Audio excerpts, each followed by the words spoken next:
오늘 우리에게 주신 하나님의 말씀은 요한복음 2장 13절에서 22절 말씀입니다.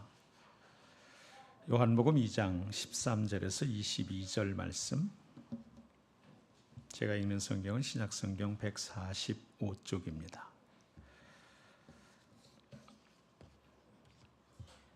찾으셨으면 다 같이 자리에서 일어나셔서 오늘 우리에게 주시는 하나님의 말씀 요한복음 2장 13절에서 22절 말씀 한 목소리로 받들어 읽습니다.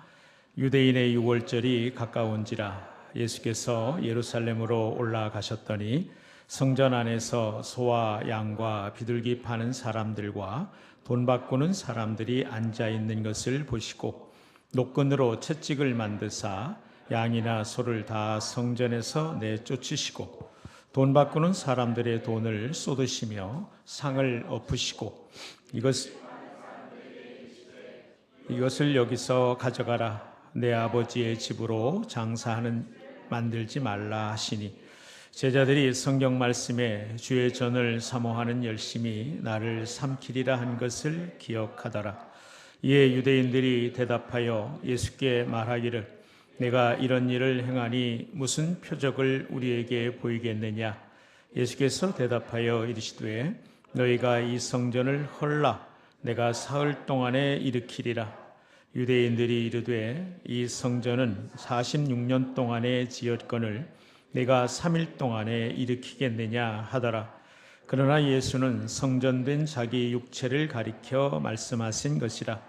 죽은 자 가운데서 살아나신 후에야 제자들이 이 말씀하신 것을 기억하고 성경과 예수께서 하신 말씀을 믿었더라.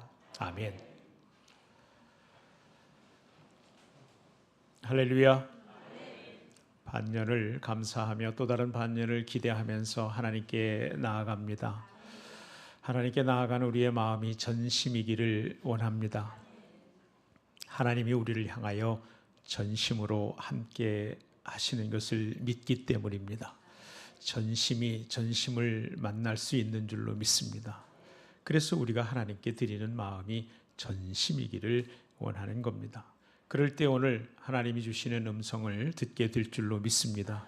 우리 모두가 전심으로 주님께 나와 주님 전심으로 오셔서 하시는 음성 듣는 아침이 되기를 축복합니다.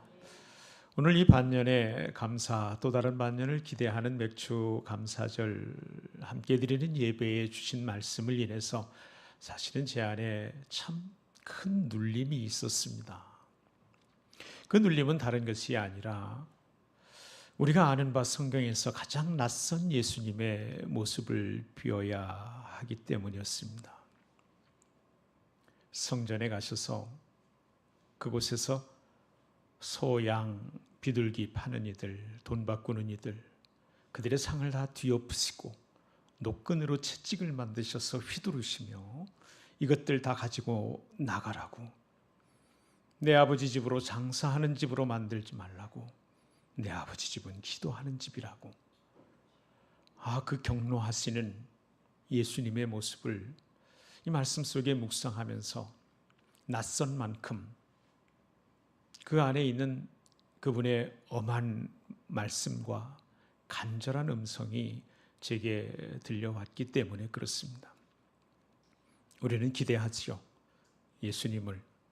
그리고 우리가 기대하는 바 그분의 모습은 늘 자상하고 위로하고 격려하시며 품으시고 손잡아 일으키셔서 자비가 한없으신 그런 모습일 때가 더 많지요. 이렇게 격노하시는 모습,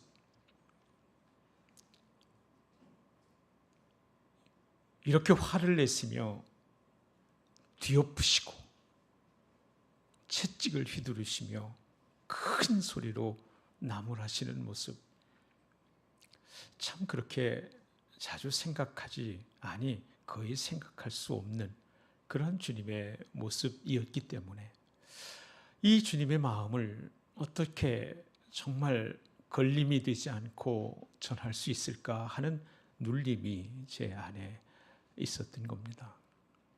이 일은요, 실제로 그 말씀 가운데 우리가 들어가 첫 번째 독자들, 청자들이 어떤 마음으로 어떻게 느끼고 어떻게 경험했을까를 우리는 먼저 생각해 보지 않습니까?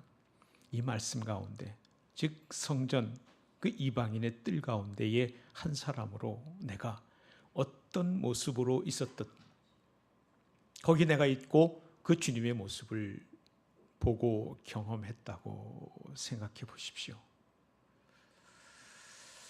아주 쉽게 생각하면 여기서 이제 예배를 드리려고 로비에서, 카페에서 예배 준비를 하고 있는 거예요. 근데 그 예배 준비하는 상을 뒤엎으신 거예요. 이딴 거 하지 말라고. 이게 무슨 예배냐고. 다 집어치우라고. 다 갖고 나가라고. 너기 여기 있을 필요 없다고. 여러분, 그 얘기예요. 예배 준비하는 상을 뒤엎으셨다고요. 그러니 이 말씀이 어찌 그냥 쉽게 들을 수가 있겠습니까? 오늘 예수님께서는 예루살렘에 들어오셔서 성전에서 장사하는 자들 이렇게 얘기하면 꼭 무슨 행사가 있을 때, 지금 왜냐하면 6월절이어서 어마어마한 행사도 그런 행사가 없었으니까 그때 아마 그 사람들을 상대로 뭔가 물건을 파는 사람들인갑다. 아닙니다, 여러분. 예배 준비를 장사로 바꾼 사람들, 이런 뜻입니다. 예배 준비를 장사로 바꾼 사람들, 그들을 내쫓으시며 참된 예배가 무엇인지, 참된 예배자는 어떠해야 하는지, 참된 예배의 본질이 무엇인지를 가르쳐준 본문입니다. 그리고 그러한 주님의 모습에 당혹스러워 질문하는 이들에게 예수님이 누구신지를 가르쳐주신 본문이 이어지고 있는 것입니다. 이 사건, 이 본문을 통해서 우리도 예수님이 말씀하시는 그 엄한 말씀 가운데에 참된 예배의 본질을 회복하고 하나님 기뻐하시는 예배자로 새로워지며 주님을 바로 알게 되는 은혜가 있기를 주의 이름으로 축복합니다. 본문 13절 말씀, 그런 마음으로 함께 다시 읽습니다. 시작. 유대인의 유월절이,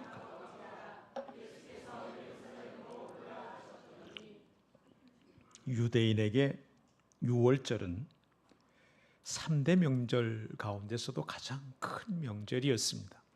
우리가 여러 번 유월절에 대해서는 나누었기 때문에 자세한 말씀을 설명하지는 않겠습니다만, 유월, 뛰어넘다, 패스오버, 그래 이집트의 애굽에 종살이 하는 끝에 구원해 주시는 하나님의 역사가 그 땅에 임하고, 강팍해진 바로는 첫 번째, 두 번째, 일곱 번째, 아홉 번째 재앙이 임해도 자꾸만 변심해서 이스라엘 백성을 내놓지 않게 되자, 열 번째, 하나님은 모든 생명 있는 것에 맞배를 쳐 죽이기로 합니다.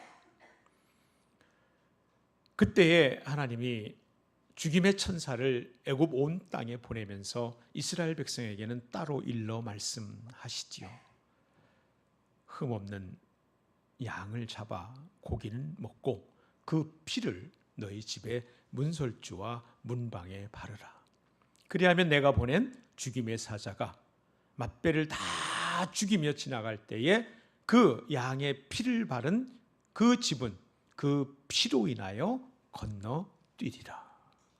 그래서 죽임의 공포, 죽임의 형벌 가운데에 생명을 보전한 은혜의 절기가 유월절이었고, 그것은 곧바로 이제는 두 손 두 발 다 든 파라오 바로의 이스라엘 백성을 내어준 그 사건을 통해서 모든 노예 생활에서 건짐받고 출애굽하는 역사가 이루어진 그날이 유월절이었습니다. 그래서 그날 급히 나오느라 누룩 넣지 않은, 부풀리지 않은 떡을 가지고 나왔기 때문에 유월절의 첫날은 무교절, 누룩이 없는 그런 절기로 시작해서 일주일 동안 계속해서 하나님께 번제를 드리며 감사의 절기를 지냈던 것입니다.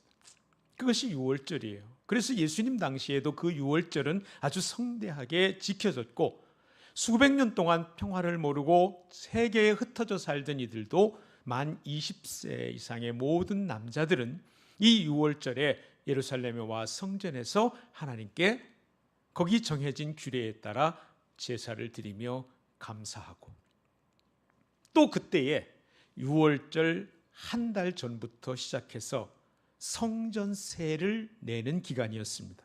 우리도 주민세 내는 기간이 있고 소득세 내는 기간들이 있잖아요. 성전세를 내는 기간이 유월절로 이전 한 달 동안이었고, 그래서 먼 곳에 흩어져 사는 순례자들은 와서 내고 갈 수 없었기 때문에 유월절 절기에 와서 그 성전세를 내 이 성전에서 회막에서 복무하는 모든 일들에 쓸 것을 감당하는 책임을 다했던 것입니다.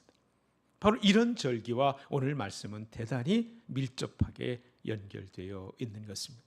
이 유월절에 대한 이해를 가지고 이 말씀을 함께 해야 합니다. 그게 유대인 남자였던 예수님도 유월절을 지키기 위해 예루살렘에 올라가셨습니다.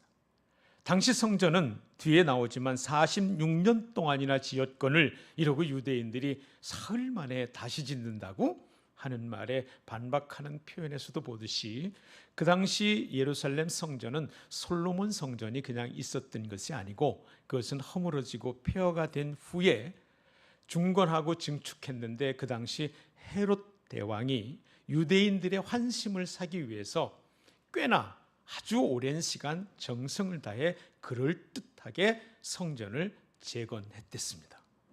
그래서 그 성전은 이전 솔로몬의 영화만은 못했지만 이 바벨론에서 돌아와서 지었던 수룹바벨의 성전보다는 훨씬 더 크고 장엄했댔습니다. 그런데 성전은 보기에는 꽤나 그럴듯하게 회복되어 있었지만 그 겉모습하고는 다르게 유대인들이 그곳에서 하나님의 임재를 경험하거나 하나님께 참되게 제사를 드리는 일은 없었. 그래 어떤 일이 벌어졌느냐? 14절 16절입니다. 함께 읽습니다. 성전 안에서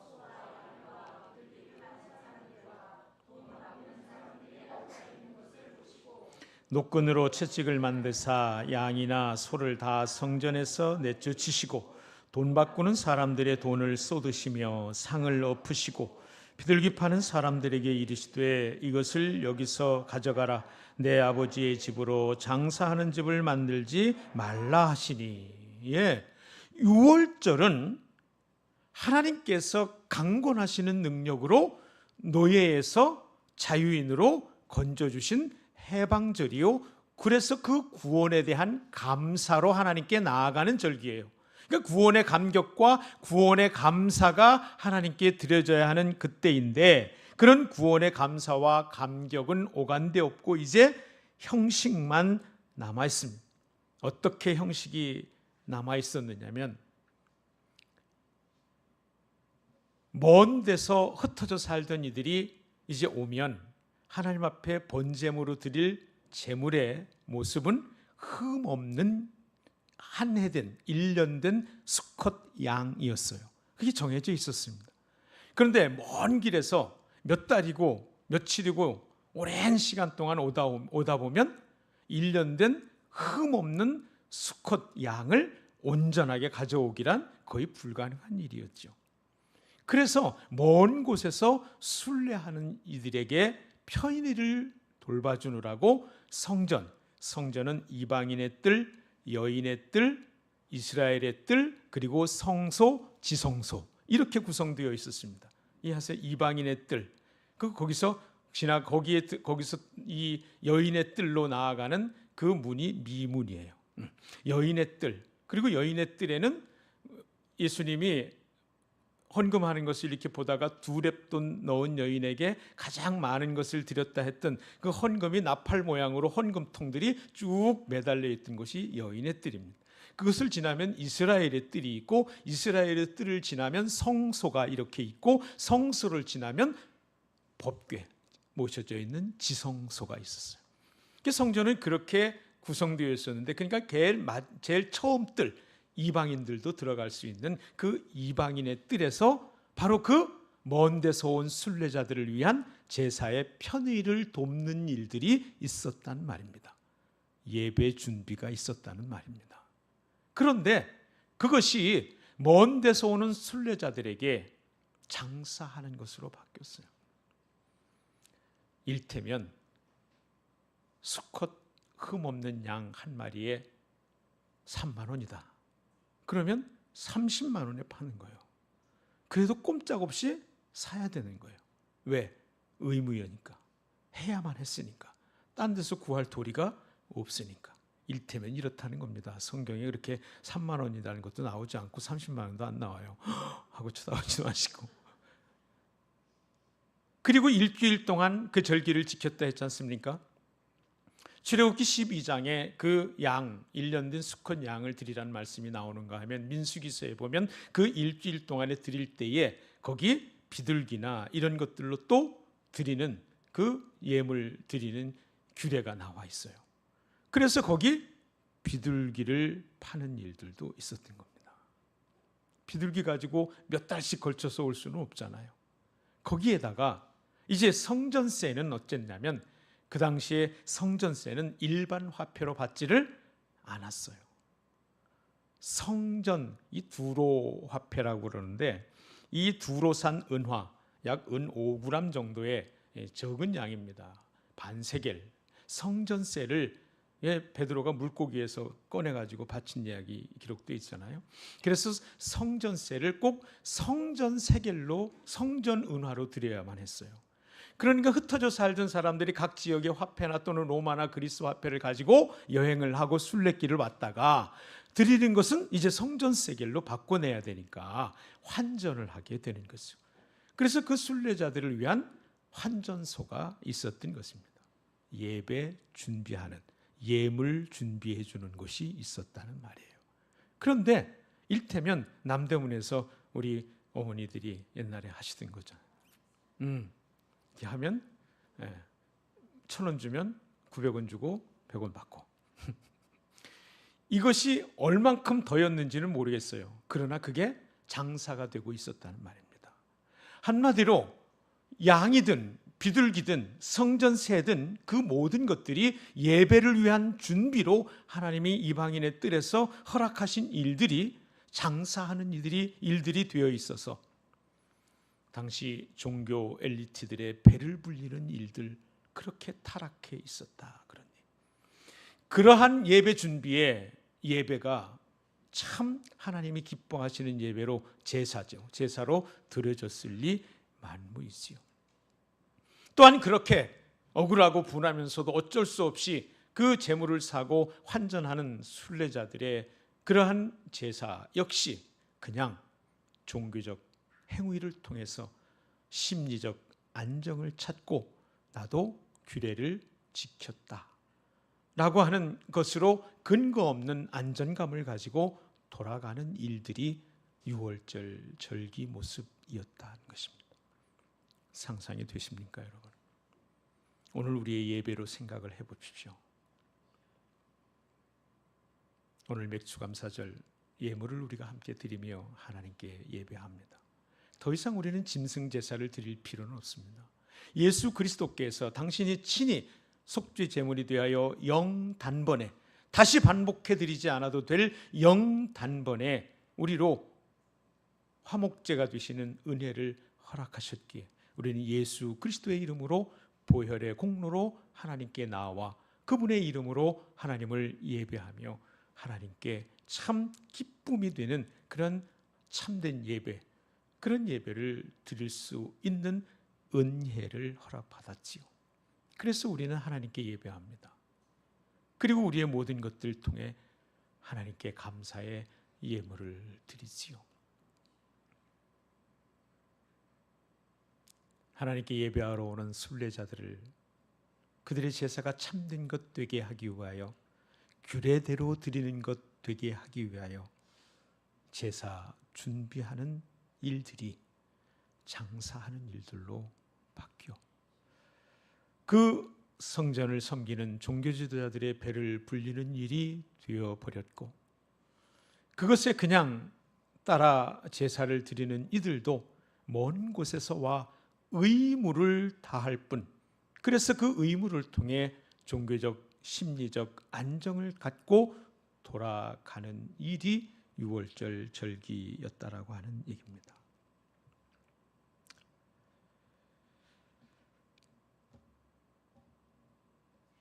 사랑하는 여러분, 주님의 환한 얼굴을 떠올려 보십시오. 주님이 경로하시는 모습을 상상해 보십시오. 그분이 휘두르는 노끈이 어디를 향하고 있는지, 노끈으로 만든 채찍이 어디로 향하고 있는지 한번 생각해 보십시오. 여러분에게는 말씀 준비한 저에게 있었던 눌림이 혹 없으십니까?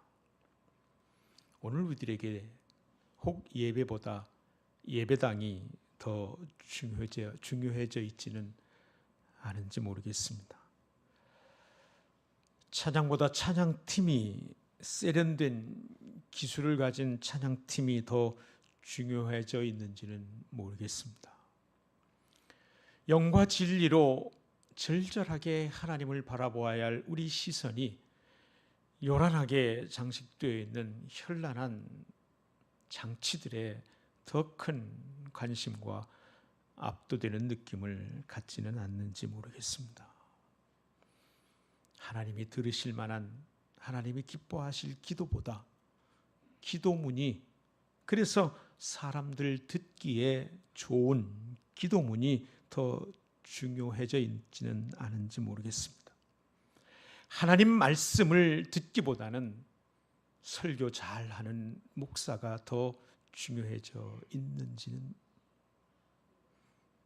들어야 할 말씀보다는 듣고 싶은 말씀에 대한 기대가 한없이 커져 있지는 않은지요.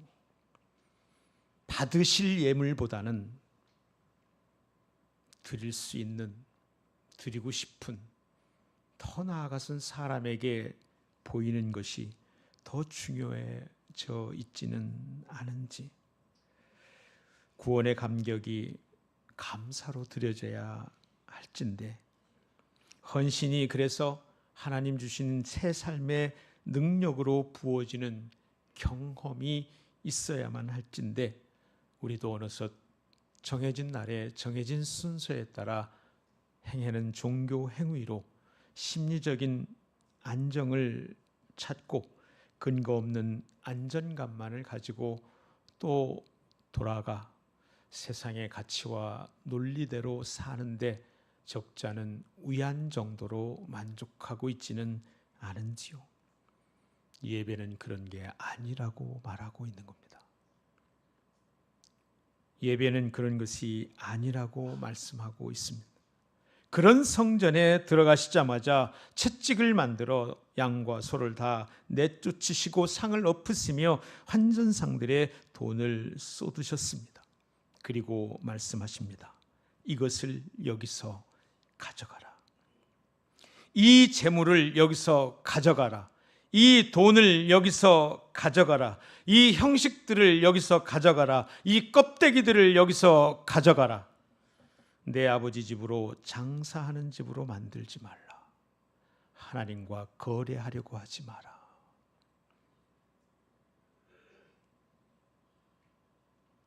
예수님의 행동은 그래서 단순한 분노나 일시적인 감정이 아니라 하나님의 집이 더럽혀졌다는, 예배가 없어졌다는 거룩한 분노였던 것입니다.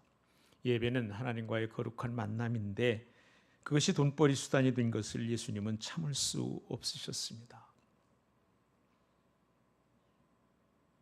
그런 기술자로 제가 먹고 사는 것은 아닌가, 이 눌림이 컸다는 말입니다.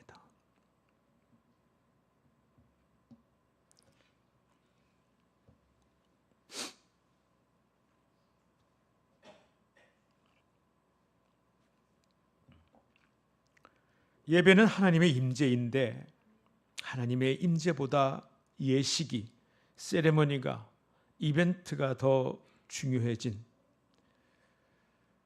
그래서 예배가 하나님과의 거래가 된 것을 참을 수가 없으셨다는 것입니다. 17절 함께 읽습니다. 시작. 제자들이 성경 말씀에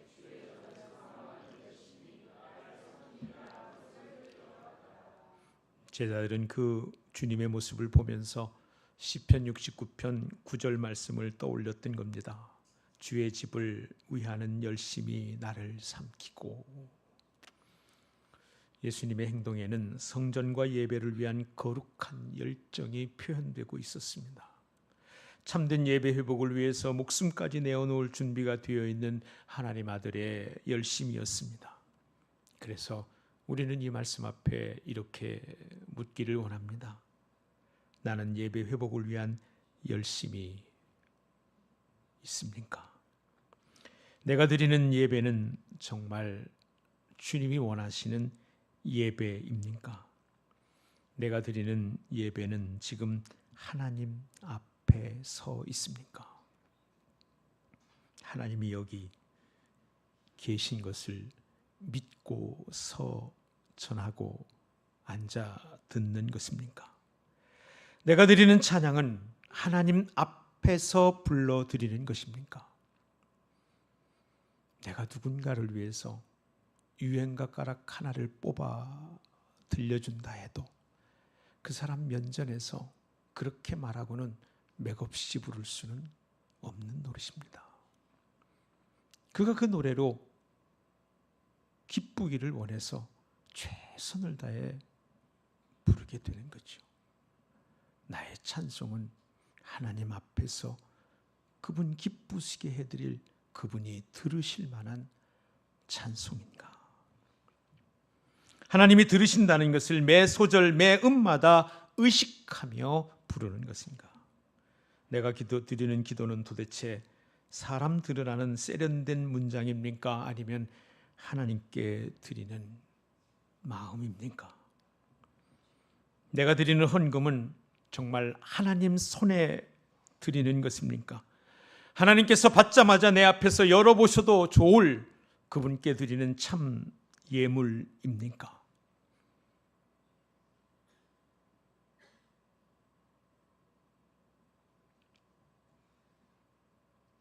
저는 자주 헌금 바구니가 돌 때 손이 부끄러워서 감춘 채로 바구니 깊이 주먹을 넣었다가 펴서 놓고 예물을 드린 경험들이 있습니다. 주변의 사람들은 제가 목사니까 그 정도 헌금해도 되는 건가 그렇게 쳐다볼까 봐 사실은 아무도 내게 관심이 없는데 제 혼자 마음이 그래서 말이죠. 아무도 관심 없는 사람들의 눈은 그렇게 뜨겁게 의식하는 내가 불꽃 같은 눈으로 나를 바라보시는 하나님은 전혀 개의치 않았습니다. 안중에도 없었습니다. 쪽팔리지만 않으면 그게 다였습니다. 참 많은 시간 그런 경험들이 제게 있습니다. 눌림이 있었던 이유 중에 하나 구체적인 얘기도 한 거지요. 내가 나누는 친교는 예배 중에 성도의 교제는 하나님 면전에서 아버지 앞에서 나누는 자녀들의 그것입니까? 아버지 앞에서 재롱 떨듯 나누는 자녀들의 교제가 성도의 교제입니다.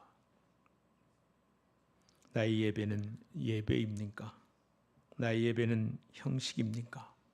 나의 예배는 하나님 앞에서 드리는 것입니까? 나의 예배는 하나님과의 친밀함을 누리며 정말 어떤 것도 가림없이 기쁘고 행복한 것입니까? 예수님의 노끈으로 만든 채찍이 나의 예배를 향해 내 예배 준비를 향해 내리치시지는 않겠습니까? 이것들 가지고 나가라. 이것들 가지고 나가라. 내 집을, 내 아버지 집을 장사하는 곳으로 만들지 마라. 이 예배 시간을 거래로 만들지 마라. 이 반년을 감사하고 또 다른 반년을 기대하는데 하나님이 이 말씀을 주신 이유가 뭔지 수도 없이 물었습니다. 참된 복을 위한 것이라고 말씀해 주셨습니다. 내가 내 힘으로 얻을 수 있는 어떤 것들 말고 세상이 주지 못하는, 세상이 알지 못하는 참된 평안으로 반년을 지나는 비결은 하나님과의 가림없는 친밀한 관계를 회복하는 것이라고 말씀해 주셨습니다. 그것이 예배입니다. 그것이 예배입니다. 가진 것이 없어도 전부이면 됩니다. 내 속이 좁아도 그 전부이면 됩니다. 그러면 받으시고 그분이 넓히실 겁니다. 적어도 받으시고 보리떡 5개와 물고기 2마리로 5,000명을 먹이고도 남는 그분의 능력으로 내게 채우실 것입니다. 건강하지 않아도 그냥 내 몸 그대로 드리면 그뿐입니다. 그러면 그분이 나를 만져주실 겁니다. 건강 달라고 떼쓰지 않아도 전심으로 내 몸을 그냥 드리면 주님은 나를 고치시고 새롭게 하실 것입니다. 그게 예배입니다. 그것이 예배를 통해 우리가 누려야 할 은혜이고 이 반년의 감사를 드리며 또 다른 반년을 맞는 우리에게 주시길 원하시는 하나님의 은혜인 줄로 믿습니다. 18절로 22절 함께 읽습니다. 시작. 이에 유대인들이 대답하여 예수께 말하기를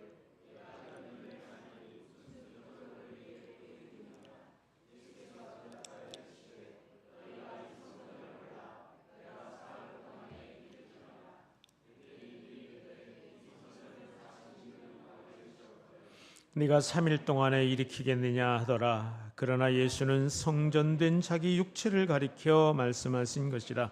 죽은 자 가운데서 살아나신 후에야 제자들이 이 말씀하신 것을 기억하고 성경과 예수께서 하신 말씀을 믿었더라. 아멘.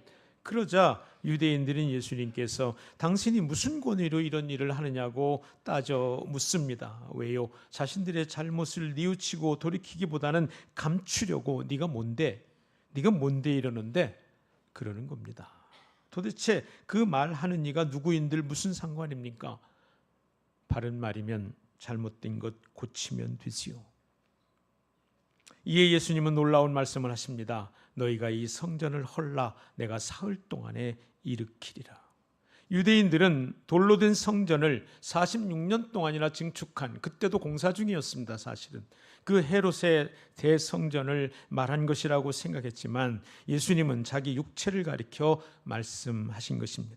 이 말씀은 우리가 잘 아는 것처럼 십자가 죽음과 부활을 예언한 것이고 더 나아가 예수님 자신이 새로운 성전, 곧 참된 하나님의 임재가 머무는, 아니 그분이 하나님이심을 말씀해 준 것입니다. 나는 곧 성전이다, 이 말씀이지요. 누구십니까? 나는 나다. 모세에게 하신 말씀 그대로인 것입니다. 육신으로 입으신 하나님, 그분이 예수님이셨습니다. 예수님이 하나님이심을, 예수님이 하나님이 계시는 성전임을, 예수님 그분을 통해서 하나님을 만날 수 있음을 말씀해 주고 있습니다. 사랑하는 여러분, 예배의 목적을 다시 회복하는 아침이 되기를 축복합니다. 오늘날도 성전은 무너질 수 있습니다. 건물은 남아있고 안이 더 예쁘고 화려할 수 있지만 기도가 사라지고 헌신이 사라지고 은혜보다 행위만 남는 예배가 있다면 이미 성전은 무너진 것입니다. 예수님은 오늘도 우리에게 묻고 있는 것이죠. 너희 예배는 누구를 위한 것이냐? 하나님을 만나는 자리이냐? 너희 예배당은 멀쩡하냐? 묻고 있는 거죠. 참된 예배는 하나님 그분을 만나는 것입니다. 하나님 그분이 참 우리의 기쁨이 되는 것입니다. 형식이나 물질이나 감정이 아니라 하나님의 임재와 말씀이 중심이 되어 하나님과의 친밀한 교제가 예배입니다. 예배를 회복할 수 있기를 바랍니다. 하나님 말씀 앞에 섭시다.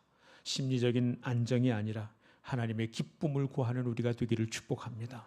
나와 예배할 때 하나님의 기쁨을 구하는 그 한 마음으로 늘 예배할 수 있기를 주의 이름으로 축복합니다. 실제 예수님은 참된 성전이십니다. 이 성전을 헐라 내가 사흘 만에 다시 일으키리라. 예수님만이 참된 하나님이십니다. 다른 길은 없습니다. 예수님만이 유일한 중보자이십니다. 우리는 건물로서의 성전이 아니라 예수 그리스도 안에서 참되게 하나님의 은혜를 누리게 되는 줄로 믿습니다. 이야 예수 안에 거함으로 우리는 삶 전체가 거룩하게 산 제사로 하나님께 드려질 수 있는 줄로 믿습니다. 나아가 기억합시다. 우리의 삶이 성전이 되어야 합니다. 고린도전서 3장 16절에 바울 사도를 통한 주님의 말씀입니다. 너희는 너희가 하나님의 성전인 것과 하나님의 성령이 너희 안에 계시는 것을 알지 못하느냐. 예수님이 십자가에서 죽으시고 부활하신 후에 약속대로 오신 성령께서 우리를 성전 삼고 계십니다. 하나님 계신 곳이 성전입니다. 하나님 계신 곳이 하나님 나라입니다. 그러므로 성령님이 내 안에 계시기에 내가 성전입니다. 이 건물은 그런 성전이 모인 예배당, 예배하는 곳입니다. 할렐루야. 우리가 사는 곳, 우리가 일하는 곳, 가정과 직장이 하나님을 예배하는 삶의 제단일 수 있는 것은 나를 성전 삼고 성령님이 내 안에 계시기 때문인 줄로 믿습니다. 예배가 회복되기를 원합니다.